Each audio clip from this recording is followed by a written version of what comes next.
Following is a production of DallasCowboys.com and the Dallas Cowboys Football Club. How about them Cowboys?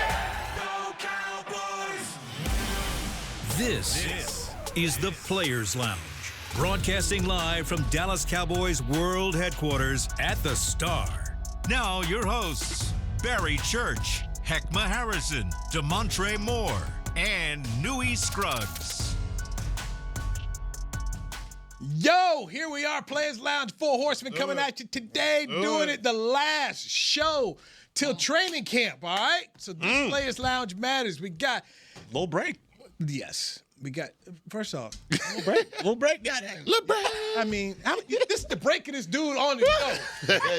Hey, man, he acted different. Okay? Gotta enjoy I mean, it. You gotta enjoy Church life. Gotta enjoy it. guest opinion. How you gonna enjoy life, Mr. Golf Course? Oh, yeah, I'm Barry got some Church. things lined up, you know. Trey Moore, Andy Dorsett. I'm Newy Scruggs. This Yes, show's sir. brought to you by Aristocrat Gaming here. I mean, so Church is a frequent, you know, I'm off this week. I'm here, I'm there. So, I mean, That's how they gonna do it. I mean, Hey, That's man. crazy. we gonna keep it a buck. That's The proof is crazy. in the We gonna pudding. keep it a But buck. Now, is it the golf course for real that got you that's got you so tied up? What is A it? couple things here and there. Okay. You know, golf is definitely up there on the priority list. I'm just saying. Barry's been blessed by the Shad Khan bag. Shout out to Shad Okay. Khan. Shout out to Shad Khan. Okay, I mean, As like Jennings said. you know, Shout out to Shad. everybody should have a Shad Khan in their life. This is true, man. Oh, This it is is. true. Oh, it is. This is true, man. This is true. I want to get a Shad Khan. I want to meet Shad Khan. That's what I said. Send him a It Christmas ain't too late. I Every thought year. about wrestling, you know. You did? I know. Hey, Right, find some way. I can go off the top rope. There it is. Okay. I'm still in shape. It's our final show before the minicamp ends today. So, you know, Shadi's talking today. Dak is going to talk today.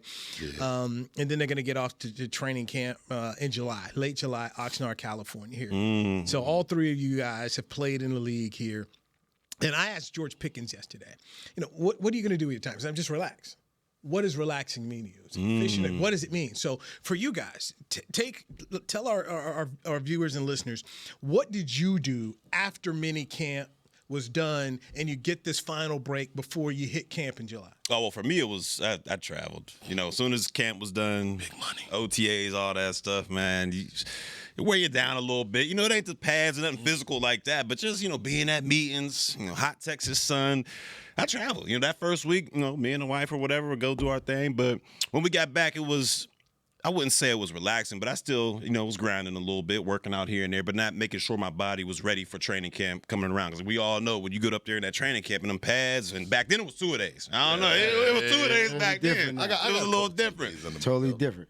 But, yeah, I made sure, you know, I kept in shape, made sure, you know, my lungs and everything was cool. But for the most part, I definitely took a little break from football because you think about it, man, you're going from season all the way. You get, you know, a couple months in the off season, you know, February, whatever the case may be.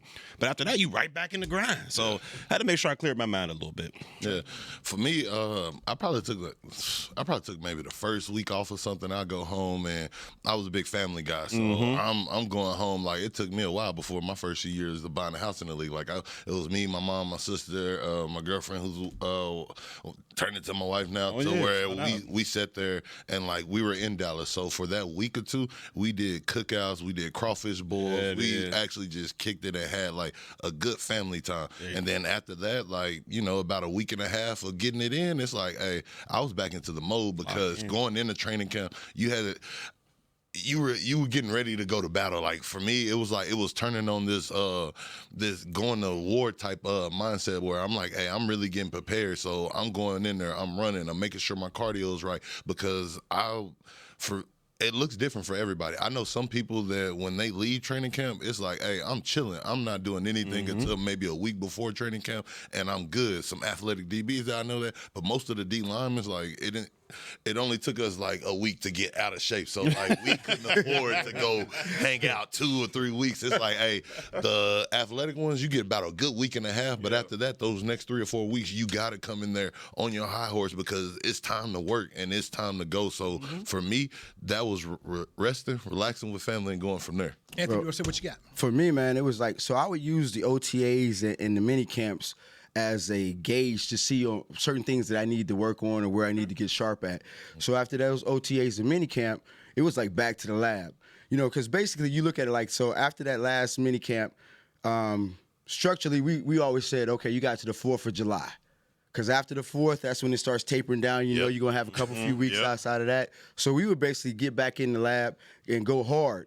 You know what I'm saying? Okay, like how the minicamp look, how the OTAs look, how your feet looking, what you need to work on and things like that. And we was just trying to get everything straight for that. You know, and just like what we mentioned earlier, we had 2-a-days back then. So it was a whole different type of grind. You know what I mean? And then, of course, when around the 4th of July, we would have that big cookout. You normally got family reunions and stuff like that. Yeah. And so then that's when we would actually start to taper off just a little bit to make sure that we weren't as fatigued and your body was like, you know, I guess in that second phase of trying to go to that before you peak or whatever else. You know what I'm saying? Yeah, you can't do that, yeah. Right, so you want to try to chill out a little bit, let the body relax, make sure everything is healed up because you don't want to go into camp too sore or anything else like that. But we always use that last part of the mini camp and those OTAs before the season started to see where we were at. So let me get this straight. You said that basically OTAs was just the size up mode. Like you just came in here, looked up at Barry and was like, "Oh yeah, I can take his spot." That's real. What you had to do when you came to training camp. You're trying to see what's going on, and sharpen these tools. Yeah, you know, like every year you got to figure out something every day that you're going to work on because you know if you're looking like you're reaching that ceiling, well they got to find somebody else. Yep. You know what I'm saying? So you got to keep on coming in there with something to work on, something to show. You know what I mean? So you got to stay hungry all the time, and that was just our approach. Okay, so I'm gonna throw this back at you guys again because what some younger people who don't understand how the NFL has changed, what 2-a-days mean.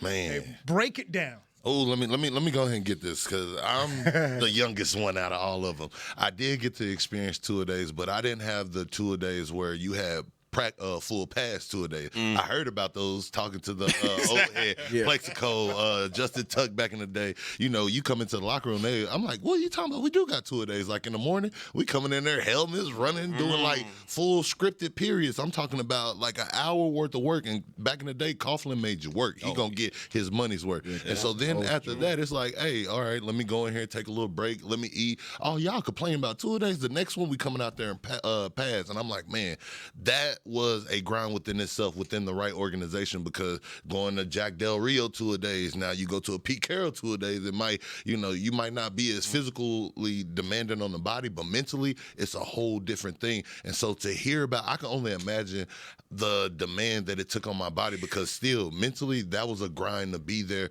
over 12 hours a day, sitting there going straight from meeting, going to practice, running full speed. You just don't have on pass, and then the next one coming out there hitting each other. And then for y'all guys to go out there and actually do 2 full padded practice, that was different within itself, to where I see why the league lifespan was so short. So for me, it was a grind. Like now you got the restrictions. Even when I came in, you had the restriction of how many hours you can practice, how many meeting hours you can have. And it's up to the coach's discretion if they want to take all that or give all that off. If you got a veteran team, you know, they might cut you a little slack. But most of the teams that I was a part of, we were all young, but you had certain vets in there to where it was taxing mentally, physically, and so I can only imagine. Y'all tell me how y'all's was. It sucked. I mean, it was. You got the terrible. You got the two full Yeah, my first 2 years was the no restrictions. You in there before the new CBA. Yeah, before the new CBA, you was in there no matter what, and my feet still hurt to this day, man. And it's just it sucked because you going early in the morning. You running, and as a DB, we running all over the place, sweating like crazy. And if you didn't have your shoes, that's facts. And if you didn't have your shoes in the right spot to dry off, man, you putting your feet back in them soggy cleats, man, for your second practice. Shoulder pads might be a little damp still. It's and not to mention that, obviously we know the NFL, I'm looking at the camera, is a non-hazing organization. They do not do that. But those team bonding moments that you had with the kids back in the day. And that's what I'm carrying pads. Say that you carrying pads, say you don't give somebody their food the right way, all of a sudden you got you a long snapper that throw your clothes in the cold tub, and then you got to get it frozen. I'm getting and wear all that. So you also had that on your back as well. And it just sucked overall. But thank goodness, at least for me, that I was under Uncle Wade for my first year, and Uncle Wade, man, the ultimate players coach. He would. I mean, sometimes we come back out there for our second padded practice. He would just look around and be like, "You know what, fellas? Let's take the pads off. Just take them off. Just you know what? Helmets on." And man, we thought, well, man, we took that for granted because We was trash. It wasn't nothing like that for me. My league, boy. By the way, real quick, what Barry was talking about when Wade was here, you know what they called it? What? Camp Cupcake. Yeah, that's facts. Hey, Uncle Wade, I'm baby. complaining about Camp Cupcake. I was there for the Jimmy practices. Exactly. I was there. I covered Jimmy's I ain't want no last parts one. of that. That's Nah, all. that's why I said I ain't want no part. Rod Marinelli, when he used to have a brickyard, Georgie, I'm like, bro, it sounded like it was over there. My first year with the Titans, you know, we of course we had Jeff Fisher. He was a young coach at the time too, as well. You know, and everything about that was just contact and being physical. We had to have nasty periods. We called them nasty periods. We had nasty periods every day. All right, and then we had this thing where even if we just had on uppers, just the shells and the helmets, you know what I'm saying, you could still get fitted up. Yeah, you can still get touched. And so for us, you know, and so then they would try to get slick with it, right? They'd be like, okay, like we're gonna have 2-a-day practices, but then we're gonna cut y'all some slack because one of them 2-a-day practices might be a special teams practice. Boy, What DB ain't on all special And you teams? big. and that's know what back, I'm and that's back in the day. Right. You had to play special teams. Exactly. Now, you know, Mr. Khan money over here, he didn't see special teams after he left the Cowboys. We know that. running. I'm just saying. Man. But me, myself, that's been a special saw team that? in my whole career. Boy. Hey, every day. And so, you know, but one of the good things about it was that when it did change a little bit, like, let me tell you something, man, because it was tough. Like what Barry was talking about, your shoes. You mess around, had the wrong shoes, or don't get plantar fasciitis like I had my rookie year. It don't matter what shoes you putting on. Man. You know what I'm saying? And then it's the whole thing of like actually back then getting acclimated. So figure this, you working out in Texas in this heat in the middle of July or wherever you might be in training camp with heat index of 115 on one practice and 100 on the other one. You talking about hydration, maintaining weight, just all this other stuff that goes into it. You know what I'm saying? Then trying to keep this thing right. I was just about to Then ask trying you. to keep this thing right through the process. How was that back in the day? Because I know for us, I was blessed enough to have great, as I call them, OGs and mentors coming in. Justin Tuck, a young Jason Pierre-Paul that was balling, Mathis Kiwanuka, to where these guys told me, hey, I have the game plan. It doesn't do me no good at keeping this. And they actually showed me what to do, and they wanted me to be better so we can compete. I heard back in the day, God it was bless you, more, boy. exactly, it was more common back then bro. that people would tell you something wrong on purpose. Like, hey, yeah, On purpose. You got the game plan? Yeah. On purpose. Like at practice? Like no, they didn't give us the schedule, but like it'll be like, hey, come in here. You know we're gonna run a wide 4. I'm gonna tell you right now, with all these blitzes, he really don't run that. The first week he gonna learn this, so learn that. But get ready to do this right here because we about to hit it. Or hey, individual period. Do not mess this up because we do not want to go back for you. I'm telling you, he gonna throw you a monkey wrench right here. And so for us, none of that. with him, Got some cats will take you to the deep. But hold on, the way that, but as nice as they were and telling us that, it was a certain level of expectancy to where it say, hey, you better not mess up. We gave you everything. So if you messed up, that was purely just piss poor on you. And I get it now. Being an old head, it's like, looking back, I'm like, wow, that was fortunate. Like, what do you mean? People told you stuff wrong? Like, people really Take you hate to the deep Dude, end. they would tell so they would purposely tell me the wrong stuff to do on defense. All right, you got to understand. So you got some old cats, and they looking at the young boys like, number one, that's competition. Yeah. Oh, 100%. And so if you coming in there with deep. you know, with your guns blazing and everything else like that, you know, and then if they telling you the wrong thing, Don't let you be good. Then when your reps come up in film. Oh, no, we don't even want to watch his reps. Fast forward him. He stay here and watch his reps by himself. You know what I'm saying? No, it was tough. Now, It was tough. don't get me wrong. I'm not about to sit here and say it's Camp Cupcake as far as me having the great vets. I do love them, and they taught us this thing. But it's like you also earned your just due. Like they had the right balance of treating you like, hey, humbling you. We don't care who you are, what you came in, because that year you had a 2nd-round pick and a 3rd-round pick in the locker room. So as D lineman, so it was like, hey, we're gonna humble y'all, but we also need to show y'all what's going on because this is professionalism. Like what you do right now reflects us. Like we ain't got time to be. We can't afford to be torturing you two right now when we just lost last year or we just won last year or hey, we won, so we're trying to keep this going right now, coming off this momentum. So that's why I say it's different. You go to Seattle locker room, them guys like Cliff Averill, Richard Sherman, Bobby Wagner, like all those guys, they had a certain thing of where like they can trip on you and, you know, kind of get that camaraderie boys moment, but also say, hey, at the end of the day, we grown men, let's respect you. And then, like I said, you go to other organizations, not gonna call no names out, but you had those vets where it was like, bro, Yeah. let me get outside The this locker room. habitual line crossers. Yeah. What? Like you all Murphy said, you a habitual line crosser. And don't let you get mad at him, and he sit there and be like, "Hey, coach, rookie get mad. Let me get him fined to this and that." Or better yet, you got all these big dogs junking on you. It's like, how we gonna see how hard you can fight? And it's underestimated. Like you was talking about earlier, the mental aspect of training camp. I mean, that it's almost as hard, if not harder, than the physical part. When you coming in as a rookie, you trying to learn all these different playbooks and how you supposed to be a professional. Terminology. And then there was times where early in camp, well, you know about this, where we in San Antonio. That was our first, before we went to Oxnard year round. We was in San Antonio half of the camp. And there would be times where you don't even see the light of day because you practicing in the Alamo Dome. You coming in, you coming in. Morning, It's 5:30, 6 o'clock in the morning. The sun ain't even up yet. By the time you get out of there, it's dark. And you just like, man, where did the day go? Like, it's just the mental gymnastics you got to do in camp as a youngin' is wild, man. It's wild. Yeah. This was a fun segment, guys. Nah, bro. It was. It's so much going But to this. educational for those, and that's what the Players Lounge is. We're trying to give the fans out there a little insight of what's going on here. So all three of you played in the league, so this is fascinating. I got to get to a break, but fascinating stuff. When we come back, I want you all to give me the player you want to be looking at training camp. Like, I need to watch this player because I am very interested in what this player can bring come training camp when it starts at Oxnard in July. Okay. We'll do it next. Barry, Trey, Anthony, I'm Newy. This is the Players Lounge, brought to you by Aristocrat Gaming on DallasCowboys.com. Bet that. Hey there, Cowboys Nation. Kyle Yeomans here, sharing that same team that brought you Buffalo, bringing NFL casino games that show America's team on and off the reels. Aristocrat is changing the game with a new experience. Football fans, this means you can pick your team and play your team. Check out the Cowboys-themed casino games developed by Aristocrat, a proud sponsor of the Dallas Cowboys. Gambling problem? Please contact the U.S. National Problem Gambling Helpline at 1-800-GAMBLER. That's 1-800-GAMBLER for 21 and over.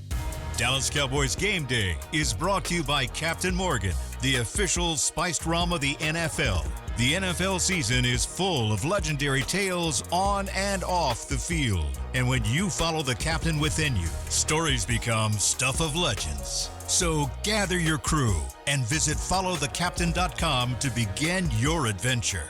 Please drink responsibly. Captain Morgan Original Spiced Rum, 35% alcohol by volume. Captain Morgan Rum Company, New York, New York. It's the official men's skincare brand of the Dallas Cowboys, Jack Black. And right now, Cowboys fans can get 15% off their $75 order. Plus, because every deal needs a playmaker, your order will include a free 5-piece skincare set and free shipping. The Jack Black Playmaker is 4 of Jack's favorites and a full-sized intense therapy lip balm. Make a play for the playmaker at getjackblack.com/Cowboys with the code CowboysVIP. That's getjackblack.com/Cowboys with the code CowboysVIP.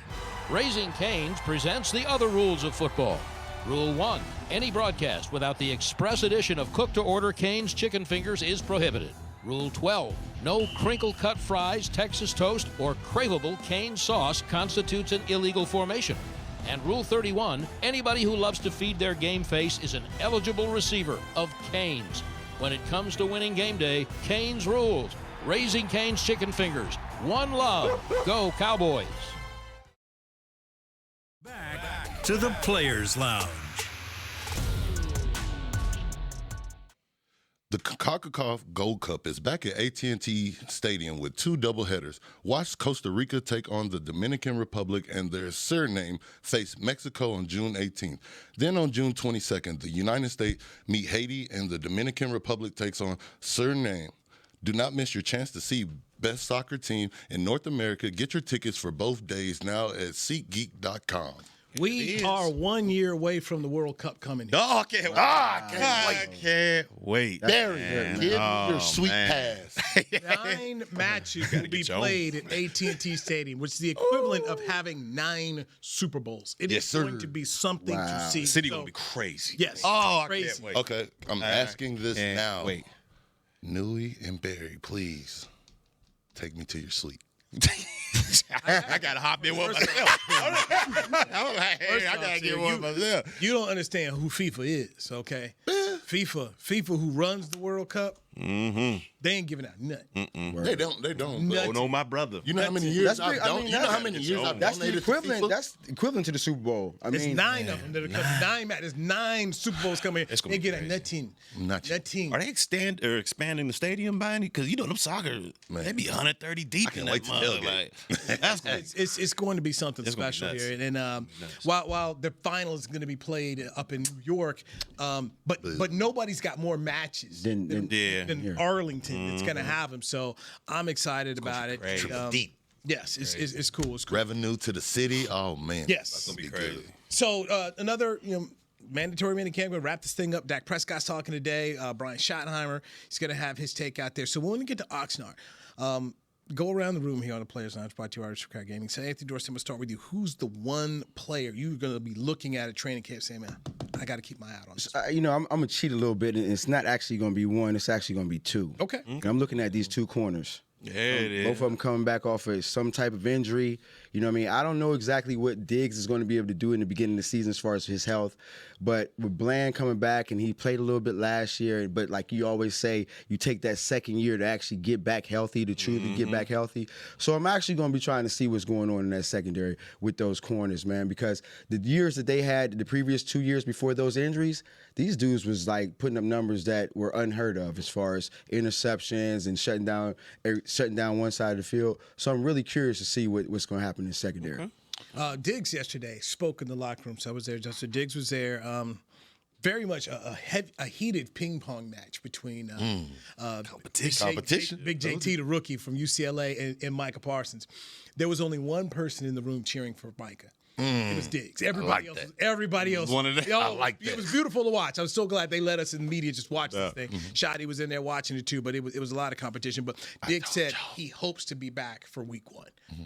Don't rush it, man. And that was that. So overwhelmingly, that's what the fan base is. What? Don't rush. Right. Like it's your desires, but then realistically. Yeah, because see, one of the things that people outside the building don't understand is that like there's always pressure for a player to come back and get it back on the field, but they don't make no exceptions for you getting out there and you not being 100%.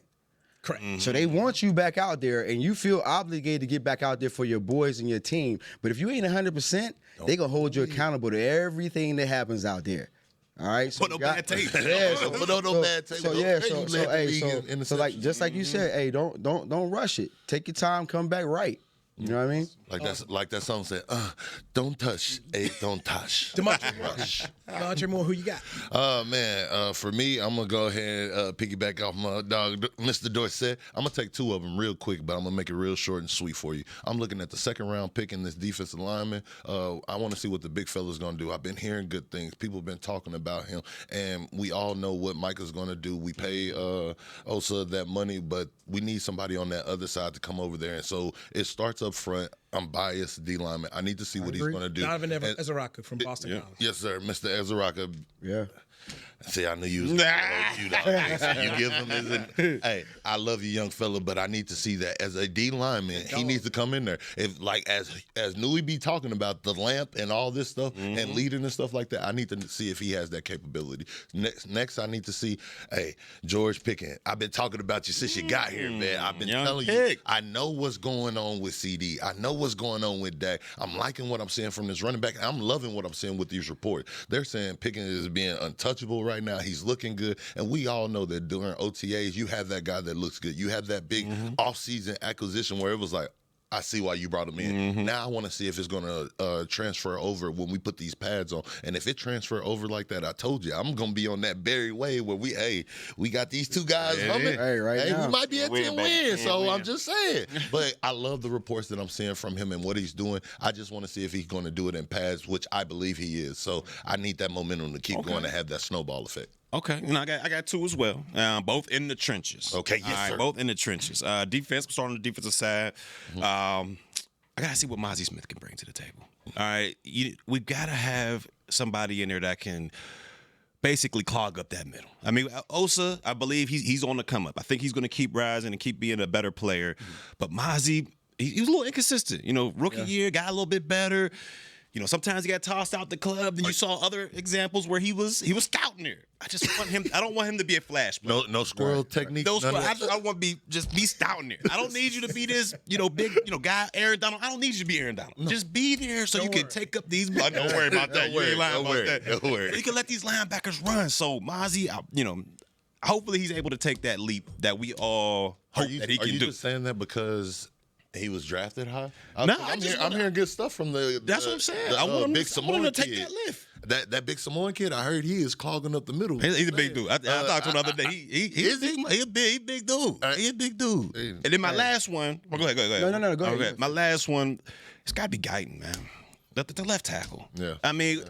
This offense can be extremely explosive. You talk about Pickens, CeeDee Lamb, what Dak brings to the table, but none of that's going to be able to flow if Dak's always looking over his shoulder like, man, is this guy going to hit me in the head or what's going on? So, Guyton, we got to see that step. We got to be that guy that can hold down that blind side for Dak Prescott in order for this offense to roll. So, for me, both of those guys in the trenches, let's take that next step. And I'm a firm believer, like football ain't changed in years. And everything, regardless on what side of the ball you're on, it all starts up front. Yeah. In order for them two boys that I say that I want to see have success to be successful, y'all boys up front got to start off. You know what I'm saying? So it's a big key component. Big dog. Big dogs. The Hall of Famer Warren Sapp said it best. I'll never forget. He said, the back don't work without the front. Russian cover. That's it. Russian cover. It doesn't work without the front. So when you speak of Mozzie, Bill Parcells had a great line he said he got from Tom Landry. By year 3, we got to see something. Mm-hmm. And this is where Mozzie's sitting at here. Unfortunately for him, it's another defensive coordinator. But is that unfortunate? I don't. Let's really break that down. It's unfortunate, but it's also perception is everything. Your cup is half full or half empty. You got a new defensive coordinator, a new start. Yeah. You haven't gotten off to the start, like you said. You're over here talking about you got thrown out the club. If there is any defensive scheme that you're going to succeed in, is that wide 9, 4-man front. Get off the ball, just hunt. And that is what you have with Eberflus. So if anything, it's a brand new start. So for him, I can see that. Perceptions being made too. Yeah. And Eberflus believes in giving you fresh starts. He'd tell you, I don't care about none of this. All I care is about what you're doing. So if he's been showing it at OTAs, then guess what? He's going to do that. Mm-hmm. This pressure bust pipes will make diamonds, so my bad. No. This is the conversation you have because Mozzie Smith, to me, is a key. Mm-hmm. This is a guy that we have to look. I mean, you got two things with the Cowboys for me that I have questions about. One, it's the D-line. Because if you want to beat the Cowboys, and the good teams that have beaten the Cowboys the last 3 years have been able to run the ball. Mm-hmm. Now, Vic Fangio said, here's the blueprint. The blueprint is run on them. Mm-hmm. We want to beat the Cowboys. Run straight at them, Go run at these dudes. They can't stop the run. Oh, Micah Parsons, guess what? You want to rush? Guess what? We going to run this ball up the middle, and you bust it, and you going to run. Run yourself out the play if you want to. But that's the good thing.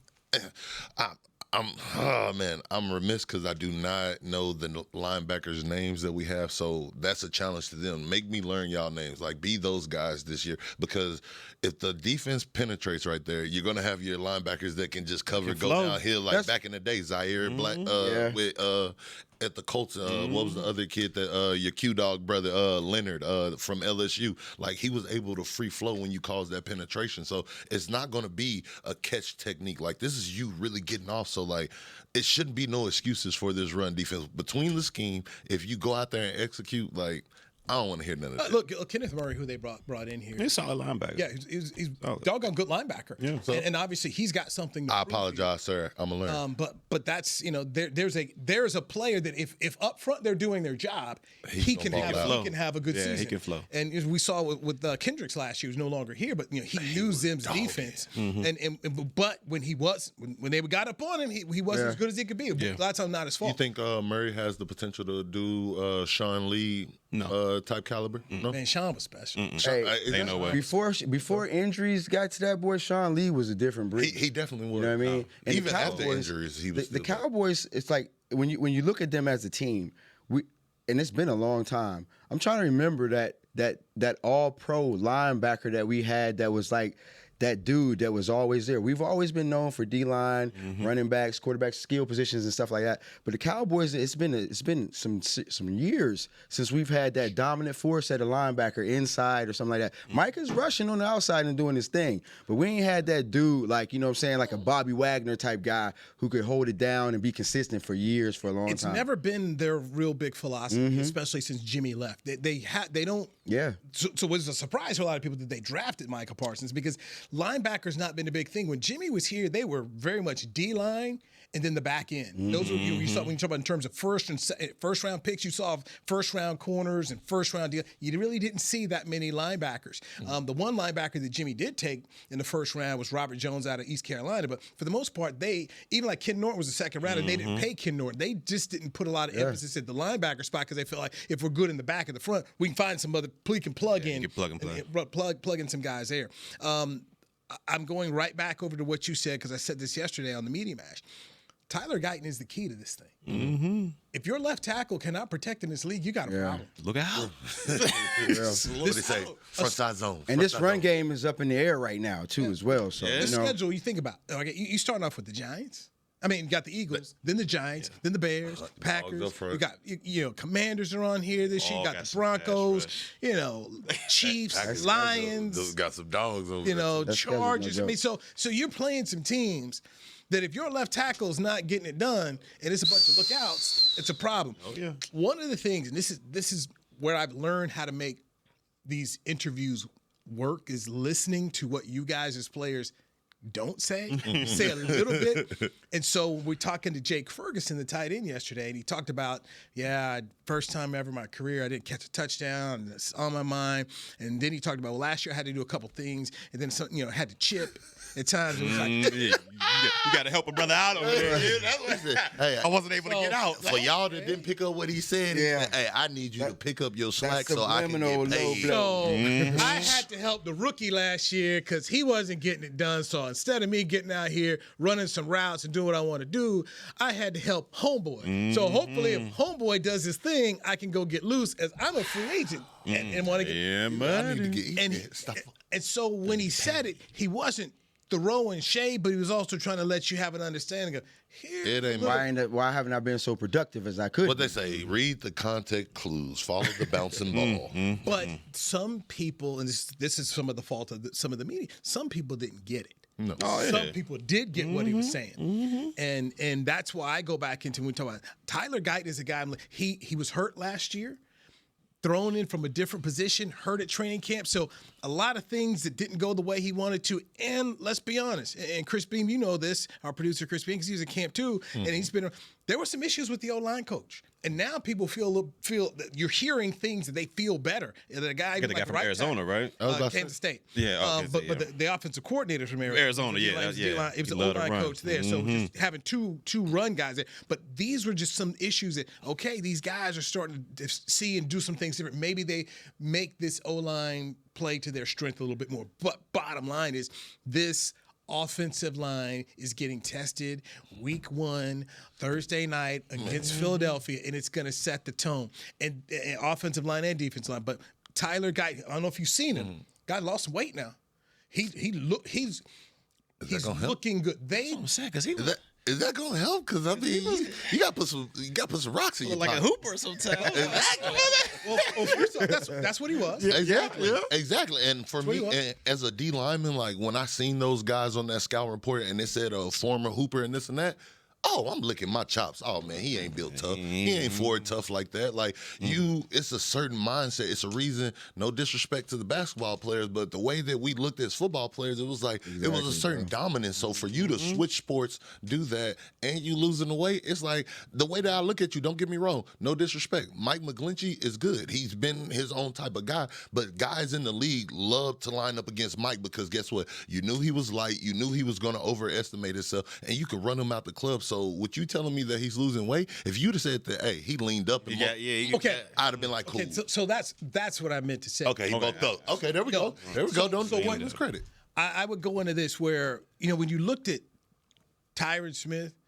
Whoa, man. Boy, hey, that was the guy. That was the guy you said, hey, and so, on you. but overall, amongst the line, like you saw, the Cowboys shifted from guys like Nate Newton and Mark Tuinei to hey man, our linemen are not going to be doughy. You're going We got abs. and so 300 pounder with abs. So Guyton is looking. When you look at him, okay, So he's making that. right? Okay, hey, no see, disrespect. you don't see no. You saw got it. You saw a guy that has taken last year's disappointment and said, "How can I get better?" for this offseason? He made no excuses when he's like, "I wasn't good. I love that. I love wasn't that. where I needed to be." And he said, "I have to earn Dak's trust." Okay. So he's taken this offseason to look at himself. And I transform. wasn't where I needed to be. Let me do the things I need to do. And so he's changed his diet. There you go. And he's done, what can I do to get better? We'll have to see. That's what training camp is about. But at least you're watching him take the steps. One, accountability. You guys know this better because you play in the room. Can you look in your own mirror, and be accountable to what you were last year and what you didn't do? And then when you hear him talk about, I have to earn the trust of the quarterback and my line mates, then you know, okay, man, he cares about dudes in the room. We all got to care about each other. Exactly. You know, because the inches we need are all around. there you go. If you look over there, you see a guy that'll good at it. And that's what you need, especially as O-line. You got to be a group thing. And another thing that he said behind that, within that statement, was it wasn't that he said, "Hey, I know I got to do this." He took the ownership of saying, like, I know it's on me. Like, he's letting you know, like, I'm about to go to battle and like I'm coming in with one person. And so for me, that gives you like that dog mentality where he putting his back up against the wall. He knows the adversity he has to overcome. And so for a guy like that, that's a dangerous man. That's a dangerous man with tunnel vision. So for you to clean it up and say like, hey, he's bulked up and he went into hyperbaric to get brolic and stuff like that. As an anime fan, I'm over here. I'm ready to see a return of Brawley. There we So go. that's the thing I'm looking for him. He has been doing the work. Let's see what it translates to when Let's you get go, out TG. there in July. Austin Richards is a backup here. I think he'll have an opportunity as well. And if Shoddy is doing the whole Pete Carroll thing where you preaching competition, let's see exactly do they meet and go from there. I hope so. The ping pong match. I I told hope you. so. when we man. come back, Just don't give him the job. You know what I'm saying? That's about just because you got the first round. I hated that, but man, competition. Hey, he's saying the right things. He's saying the right things. I had a conversation with a guy yesterday in the locker room, and I want to get your perspective on it about his new start here with the Cowboys. We'll do that next. Right here on the Players Lounge, brought by Respect Gaming on Dallas talking Cowboys. about? You talking about Kier Elam? How do you tell the world about all the great gifts in the Yeti store? Let her rip, Troy. All right, folks, let's get started with the Yeti French Press. Enjoy coffee that stays hot for hours in a French press. 34 ounce for you, 6'4" for the cruise. The Yeti French Press. Hot mix waterproof bags. Bags waterproof. Submersible waterproof doubles. Waterproof bags. World's mostly water, so get a waterproof Yeti bag. Do I smell something cooking? Oh, new cast iron skillets made to be passed down like mama's recipes. Take your steak, cornbread, cobbers, pot pie, and potatoes next oval with 3 sizes of Yeti cast iron skillets. Gear, gifts, and product experts. Visit the Yeti store on McKinney Street and at South Lake Town Square today. Life is a workout, and Smoothie King is here to help you power through. Whether you're maxing out overhead presses, pushing through chest flies, or being the hero your golden retriever needs to carry them over that scary bridge, Smoothie King has the fuel to help you go all out. Build muscle and boost your recovery with 45 grams of protein, 0 grams of added sugar, and delicious customizable ingredients in the Gladiator Smoothie. Available in chocolate, strawberry, and vanilla. Only at Smoothie King. It's the official men's skincare brand of the Dallas Cowboys, Jack Black. And right now, Cowboys fans can get 15% off their $75 order. Plus, because every deal needs a playmaker, your order will include a free 5-piece skincare set and free shipping. The Jack Black Playmaker is 4 of Jack's favorites and a full-sized intense therapy lip balm. Make a play for the Playmaker at getjackblack.com/Cowboys with the code CowboysVIP. That's getjackblack.com/Cowboys with the code CowboysVIP. Hey Cowboy fans, I'm Dak Prescott, quarterback of the Dallas Cowboys. But lately, I've been learning a new game, crypto. Sound confusing? Don't worry, even us pros were rookies in crypto once. That's why I trust blockchain.com. They make crypto easy. No confusing jargon, just the tools to help you win. Prescott keeps it, slides with a first down. Invest like your icons, where everyone is a rookie in crypto with blockchain.com. Perfect throw, my goodness. Wow, did he ever thread the needle. Visit blockchain.com/Cowboys to get started. Back to the Players Lounge. The weekend is bringing the after hour to Dawn's. Oh, man. All right, redo. The weekend is bringing the after hour till Dawn Stadium tour to AT&T Stadium. on August 27th to 28th. Catch this all-new show in support of the full album trilogy with Playboy Cardi, special guest Mike Dean. Get your tickets today at SeatGeek.com, the official ticketing partner of the AT&T Stadium. Damontre Moore in the house. Barry Church in the house. Anthony Hey, heck, Dorsett, we need I'm you Newy back. Scruggs. This is our final segment of the Players Lounge before we head into He put pressure on me. training camp. All right, so Anthony Dorsett smoked it out. Man, he did. Boy, that bloodhound knows, boy. I had a one-on-one conversation off to the side with Kyrie Elam, who's was a former first-round pick of the Buffalo Bills. They let him go, traded him. His 5th year not picked up. He feels that he's got a new lease on life. He feels that the coaches are encouraging him. He just didn't think that the Buffalo situation fit him. But you got your thoughts here, and so I want to hear him, Dorsett. I thought that was a reach. You know, I've followed Kier. I've followed some of his family that also play in the NFL and everything else like that. So I had some type of emotional connection to it the whole time. So I was just always interested in what he was doing. Then to see what was happening up in Buffalo, and I think that he was either beat out by a free agent or a 3rd-round draft pick, something like that. And it just wasn't materializing up there. And for whatever reason you want to say, we all know in this room that 1st-round draft picks are going to get more opportunities than anybody. And no team actually wants to look like they made a bust move in the draft pick, especially with a 1st-round draft pick. But for them to let him go, and now he's here in Dallas. His 5th year was not picked up, just like you said, so that shows you that the Cowboys still have some question about him too as well. All right, so for me, it's one of those type of things. Whereas I know that the Revel kid that we just took in the Eastern Carolina. out of Eastern Carolina, he's hurt right now. But the skill set that kid brings, along with the other 2 guys that are already here, Bland and Diggs, I mean, it's gonna be tough. Now, right now, Kier has an opportunity because Diggs got to get healthy, Revel got to get healthy, and so you know what I'm saying. But it's gonna be some tough. It's gonna be some tough roads to for him to get through here too as well. It ain't gonna be easy. So I'm questioning it. But like you said, you know, going into camp, you always need some bodies. You know what I mean? You always need some extra people. So That's facts. Hey, know what it is. Hey, man, he unloaded the chamber on it. Go ahead. It's Players Lounge. It is the Players Lounge. say And if for y'all that don't understand, I know y'all might be like, hey, why is D Moore over there laughing? Because I understand him speaking the professional talk, but if y'all didn't hear what he said, hey, you ain't live up to expectations. It's a reason why you here. It's the reason why this didn't happen for you. And with all this being said, this is his last shot because you have a lot of injuries. If there is a time for him to pull up and prove that he is 1st-round caliber, it would be now because of all the injuries that is driven here. Definitely. And for that to have all those type of injuries coming off those major injuries and the Cowboys not to pick up your 5th-year option, they said, hey, we don't need no security next year. You have to prove it. Exactly. That was a lot. Yeah. If y'all didn't catch that. So. Yeah, and you know, everybody needs a new opportunity. You do. Everybody needs a new opportunity. But go ahead. Go ahead. No. But what I was saying is, and if I'm him, this is a place where you want to be to kind of reprove yourself because this is an organization in years past that for myself being undrafted, they'll give you that shot. I mean, you got guys that were 1st-rounders, 2nd-round, 3rd-rounders in front of you.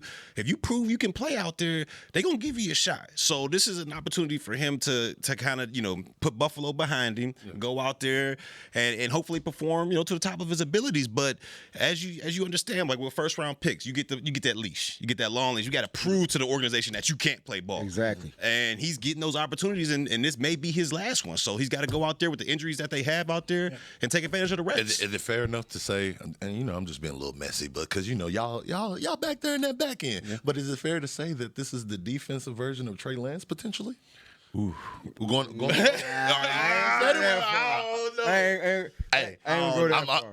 ain't gonna let y'all answer that. But what I am gonna say to play devil's advocate, as much as he's had that leash and stuff like that, with him being a 1st-round draft pick, you do have that opportunity.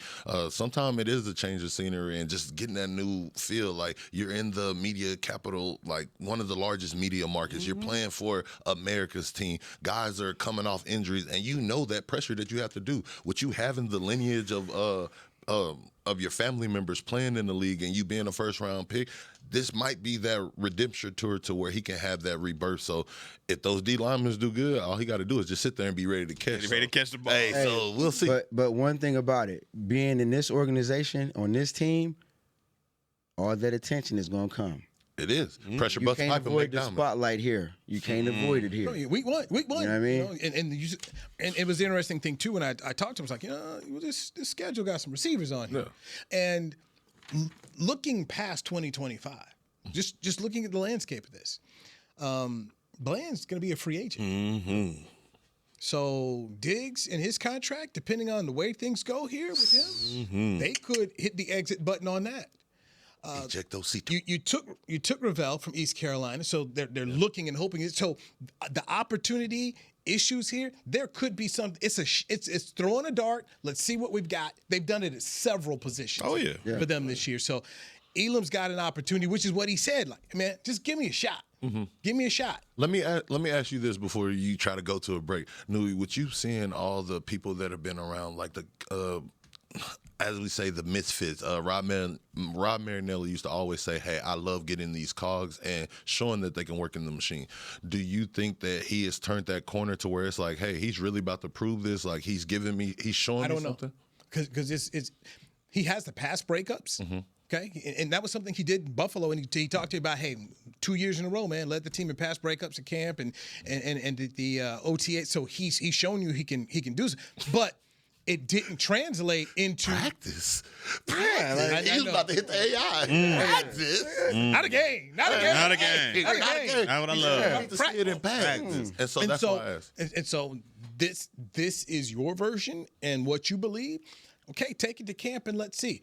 17-game schedule with these kind of receivers here, looking at some of the health issues and seeing how this is still a room where you don't know what you're going to get right now. Let's see. This is what training camp is for, and that's one of the areas I'll be looking at, which is why I wanted to talk to him. Let's see what happens here. You don't never get biased, man. Come on, get biased. So, do you want him to win or not?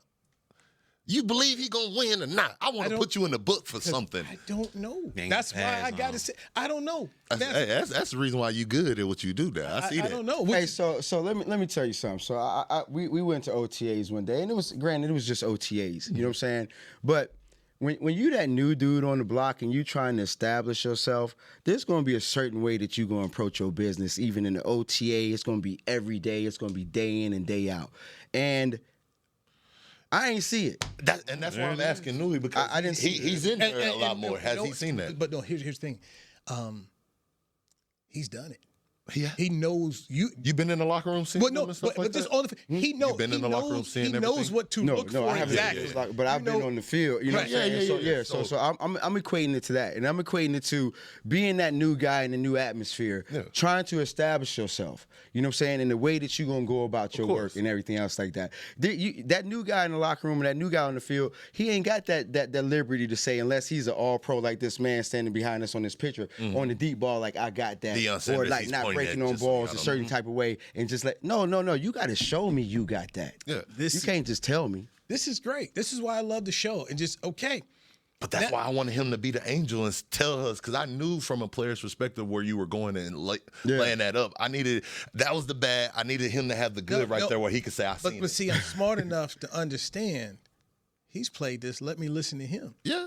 And so what I want to take it in from you, take it in from you. And so that's what I'm going to take to camp and go start to focus my eyes and see, okay, what I'm looking for. That's where when Dennis Thurman was around, I would always ask, DT, what are you looking at? What do you see? And he could spot it. You know, he spotted because he played here, coached in the league. He could see it. And so that's what I want to know. Now I'm knowing exactly what do I need to look for when I'm at camp, when I'm watching Elam. Bro, I'm a lifer with this. You know what I'm saying? One of the things I talked to Shadi about when I had a chance to meet him was like, bro, you got to look at it. I've been around this game since my dad. Yes. I was born the same day of his first college game.